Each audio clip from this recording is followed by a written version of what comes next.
January 2026 is in the books, and if you're buying, selling, or just watching this market, you need to understand what the numbers are actually telling you. Because on the surface, they look alarming, but context is everything. In this video, I'm going to break down the full January stats from Greater Vancouver REALTORS, what economists are forecasting for 2026, where mortgage rates are heading, what's happening in the presale market, which honestly is a story not enough people are talking about, and most importantly, what this all means for buyers and sellers right now in Metro Vancouver.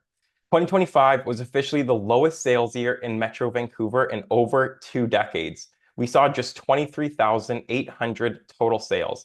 That's down 10% from 2024 and nearly 25% below the 10-year annual average. The GVR economists who put together the forecast actually acknowledged they got it wrong. They expected a recovery that didn't fully materialize. Now, here's the thing. That number sounds catastrophic, but the GVR economists put it into context really well. Looking at 30 years of data, a year this low is something you statistically expect to happen roughly once every 7 years on average. What drove it? Honestly, a combination of things: trade tensions with the US, creating economic uncertainty, reduced immigration targets, hitting rental demand, investors pulling out of the market, a massive overhang of presale inventory, which I'll get into in a moment, and buyer psychology that essentially said, let me wait and see. At the same time, sellers were incredibly active. Realtors listed a record 65,335 properties in 2025, beating the previous record set back in 2008. The result was a decade high in active inventory, peaking at nearly 17,500 active listings in June. A ton of supply, very little demand. That's the backdrop we're carrying into 2026. Let's look at the January numbers. January 2026 saw 1,170 total sales. That's down 28.7% from January 2025 and 30.9% below the 10-year seasonal average of 1,602 sales. Andrew Liss, the GVR chief economist, put it perfectly. January was the fourth slowest in over 2 decades, but he was also careful to say this isn't necessarily a crisis in isolation. It's market momentum. You come off the slowest year in 20 years, it makes complete sense that January would continue on that trajectory. Breaking it down by property type, detached homes, 300 sales, down 21% from January 2025. Apartments, 554 sales, down 34.5% from January 2025. Attached townhomes, 246 sales, down 23.4% from January 2025.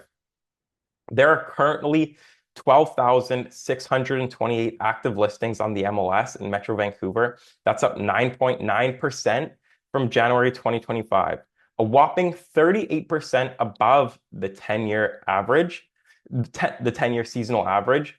New listings in January came in at 5,157, down 7.3% from last year, but still 19.4% above the 10-year average. So sellers are still listing aggressively.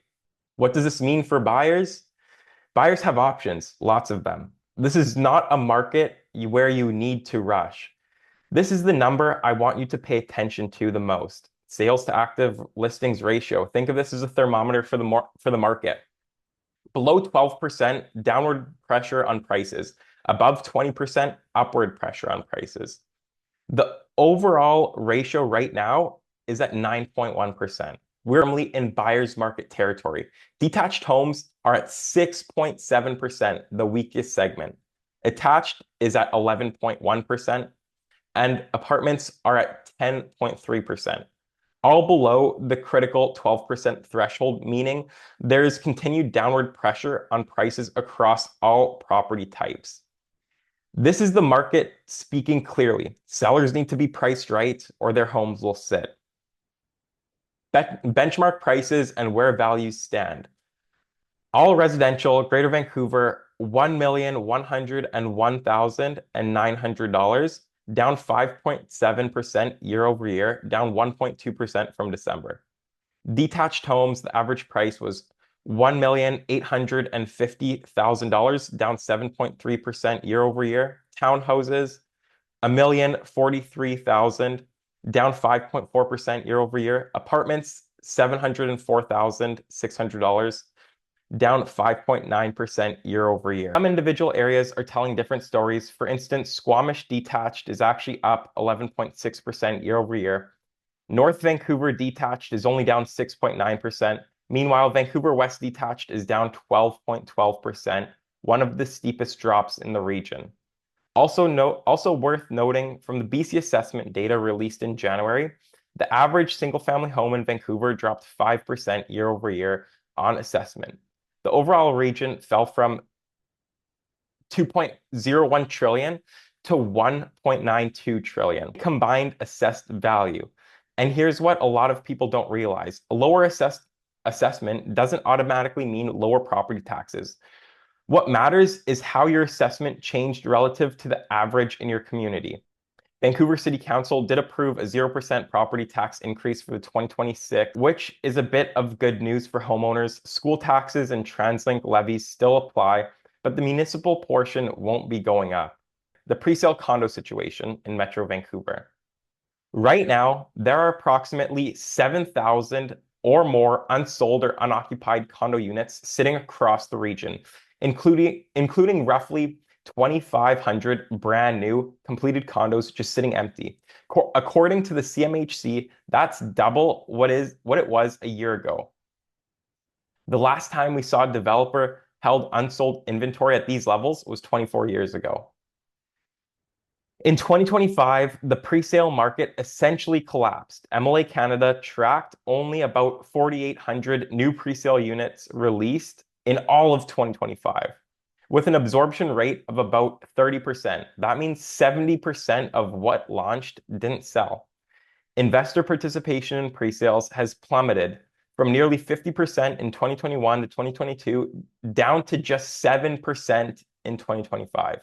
Investors have left the building. Why does this matter for resale? Because developers are now competing directly with the resale sellers.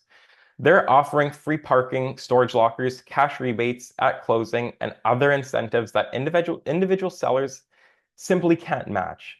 And some unsold completed units are being discounted 10 to 15%.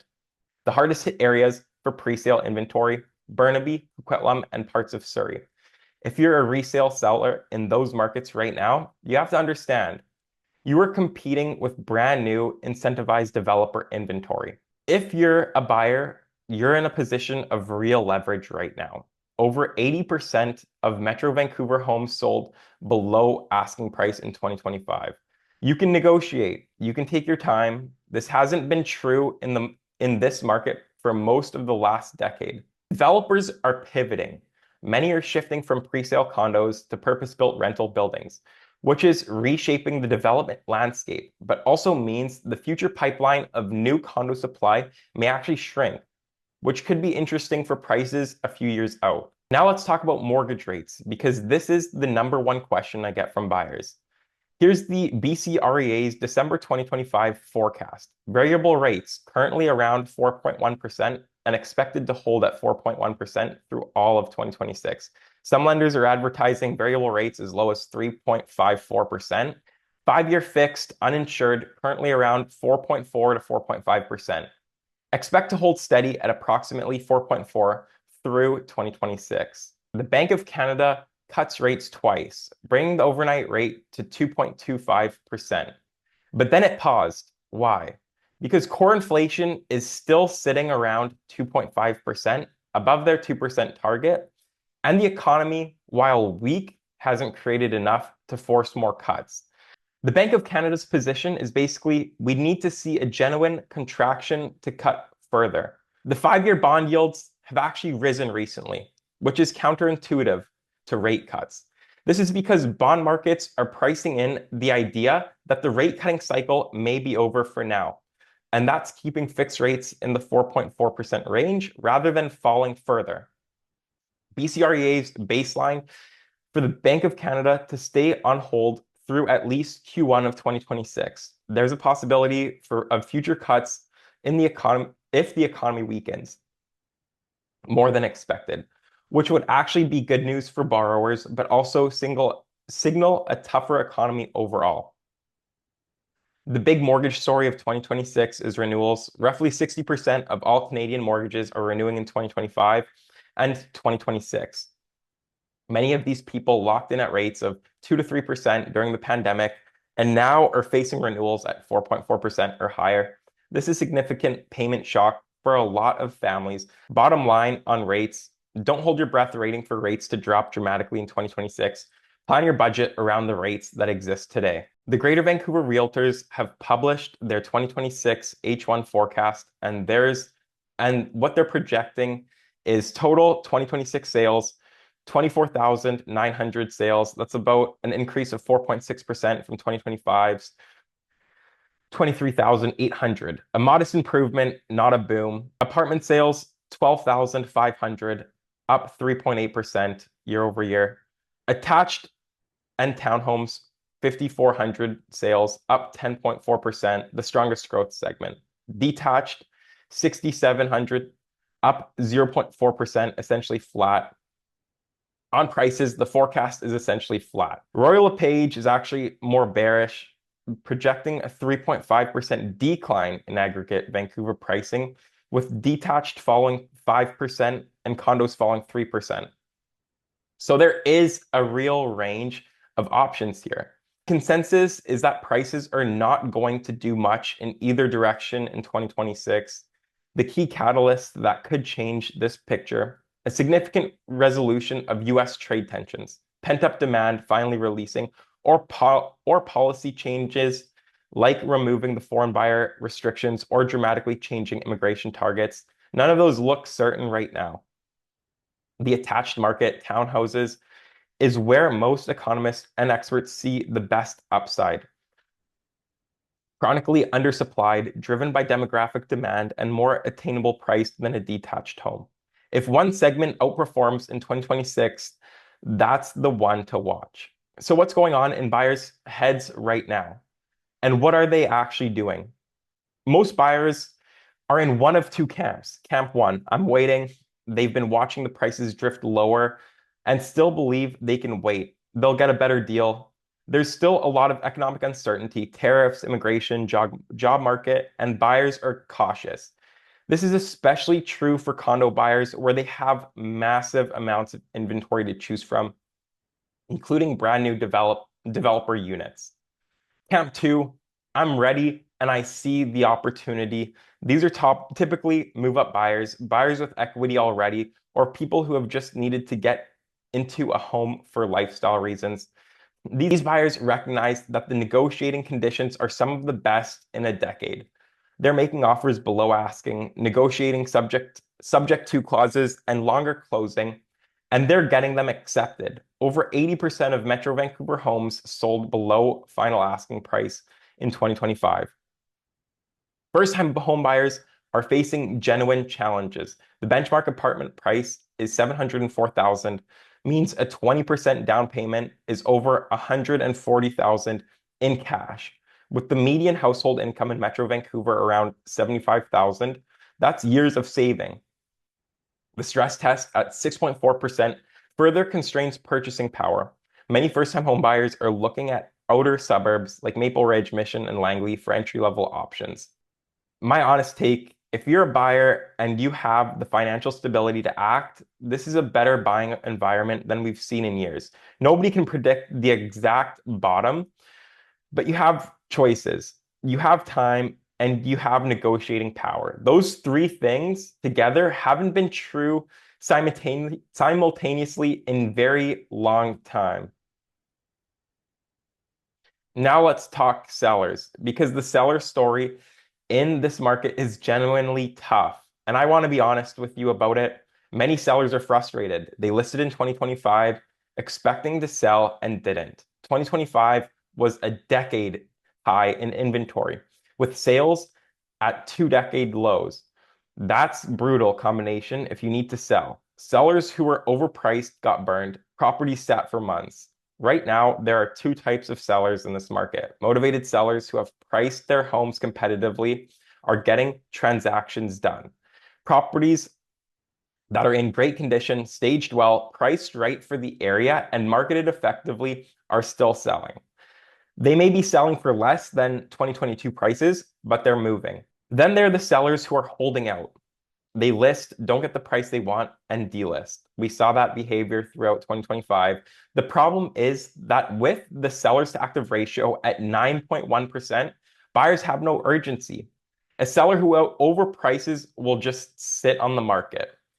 The fact that January 2026 new listings at 5,157 are still 19.4% above the 10-year seasonal average tells you sellers aren't giving up. They're still motivated to list, but if buyers' demands stays low and inventory keeps building, that pressure only intensifies. My advice for sellers, if you need to sell in 2026, you need to be priced to compete in today's market, not the 2022 market, not even the 2024 market. You're competing against the developers offering incentives.